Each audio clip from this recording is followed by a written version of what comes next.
Bismillahirrahmanirrahim. Alhamdulillahilladzi hadana li hada wa ma kunna linahtadiya laula an hadanallah. Laqad ja'at rusulu rabbina bil haqqi wa nudu an lakumul jannatu uristumuha bima kuntum ta'malun.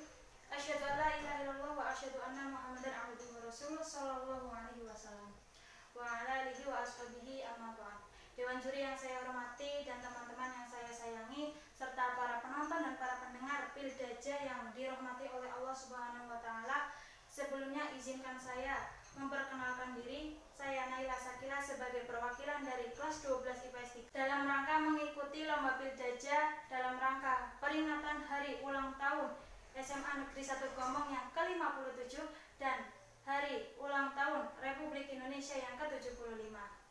Di sini sebelumnya marilah kita panjatkan puji syukur kehadirat Allah Subhanahu wa taala yang mana Allah telah banyak sekali melimpahkan kerahmatannya, kenikmatannya, serta inayahnya kepada kita semua. Sehingga dalam kondisi seperti ini kita tetap dalam keadaan, dalam pertolongan dan perlindungan Allah. Para hadirin yang dirahmati oleh Allah, perlu diketahui bahwa akhir-akhir ini kita sedang mendapat ujian yang begitu sulit, begitu berat oleh Allah diberikan kepada kita semua. Mungkin dari kalangan anak-anak hingga usia lanjut. Mereka semua dicoba oleh Allah, akan tetapi kita sebagai generasi penerus harus memiliki sikap dan perilaku yang baik, budi pekerti yang baik sesuai dengan tuntunan Rasulullah SAW pada zaman dahulu kepada para sahabat dan para keluarganya.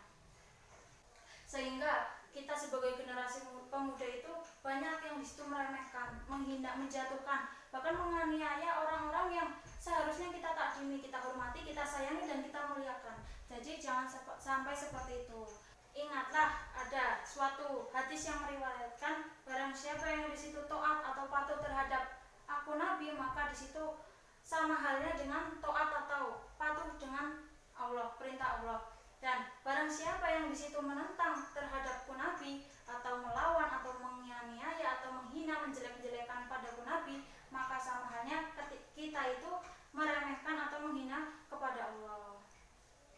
Dan juga ada suatu riwayat hadis yang menjelaskan bahwa sesungguhnya Allah itu tidak melihat terhadap rupa atau harta kalian, tetapi Allah itu melihat pada pengamalan dan pada hati kalian.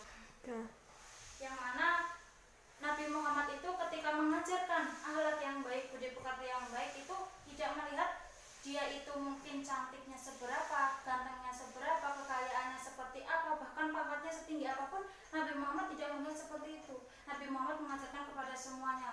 Ya, karena Nabi Muhammad mempunyai prinsip seperti itu membuat banyak orang-orang musyrik, orang-orang kafir membuat dirinya itu iri. Sudah hitam, kurus, cungkring, tetapi sandal jepitnya itu loh lebih mulia daripada tongkat kekuasaannya Fir'aun atau Raja Fir'aun, yang mana Raja Fir'aun itu digambarkan mempunyai seluruh pangkat, seluruh harta kekayaan itu semuanya dimiliki oleh Raja Fir'aun, tetapi tongkatnya itu lebih hina daripada sandal jepitnya Bilal bin Rabah. Dan seperti ceritanya Anas bin Malik. Anas bin Malik adalah seorang budaknya Nabi. Yang namanya budak pasti tidak mempunyai harta atau kekayaan atau pangkat apapun.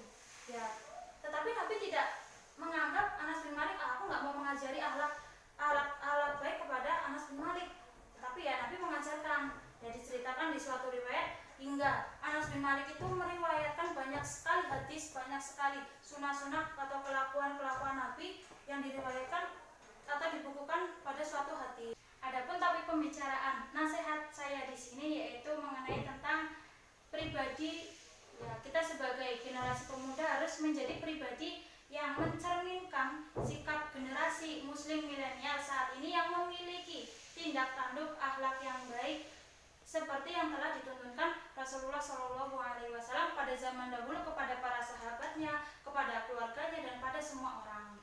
Ya, di sini saya akan memberikan cara-cara atau langkah-langkah memiliki kepribadian yang baik. Yang pertama yaitu rajin ibadah tepat waktu. Ketika kita melakukan ibadah, terutama ibadah wajib, kita harus rajin dan tekun atau disiplin terhadap waktu, karena amalan yang pertama kali dihisab besok di hari kiamat yaitu sholat kita. Ketika kita bertanya kepada seseorang bagaimana akhlaknya, kita langsung jawab, lihat saja sholatnya baik atau tidak. Akan tetapi misalkan kalau di situ ada yang bilang, ih dia itu rajin sholat tetapi akhlaknya nggak baik, jangan salahkan sholatnya, tetapi salahkan orangnya. Jadi yaitu kita bisa mengingat atau berzikir kepada Allah sebanyak-banyaknya. Kita harus meluangkan waktu kita untuk banyak-banyak mengingat kepada Allah. Dijelaskan dalam suatu riwayat hadis, kalau kita itu mengingat, jikalau kamu itu mengingat Allah itu sebagaimana berjalan, Allah mengingat kamu sebagaimana Allah lari. Jadi ingatnya Allah itu lebih banyak daripada ingatnya kita. Coba bayangkan, berapa kali kita ingat kepada Allah? Coba bayangkan, berapa kali kita nggak ingat kepada Allah? Insya Allah pasti banyak kita tidak ingat kepada Allah. Kita asik dengan dunianya, terus asik dengan lahannya, dengan permainan di dunia. Karena sesungguhnya di dalam hadis itu ada riwayat yang menjelaskan tidak ada seseorang yang cemburu kecuali Allah ketika hambanya itu asik dengan dunianya, asik dengan kehidupan di dunianya. Yang selanjutnya itu kita harus memilah dan memilih perhubungan atau persahabatan yang baik, karena teman itu dapat mempengaruhi kebiasaan kita, perilaku kita yang sebelumnya kita tidak melakukan. Seperti halnya misalkan ketika kita di sekolahan, ada di situ ada kalanya teman kita yang akhlaknya baik dan ada kalanya akhlaknya yang buruk. Nah, kita kan karena kita sudah dewasa, kita insya Allah bisa berpikir, jika kita melakukan seperti ini, dampaknya untuk kita seperti apa, dampak kepada orang tua seperti apa, dampak untuk lingkungan di sekitar kita itu seperti apa. Yang selanjutnya itu memperbaiki hubungan kita antara kerabat, sanak famili, dan tetangga. Karena kita termasuk makhluk sosial, ya kita harus memperbaiki atau menjalin hubungan baik dengan ketiga orang itu. Adapun lainnya ya kita juga harus memperbaiki hubungan seperti itu.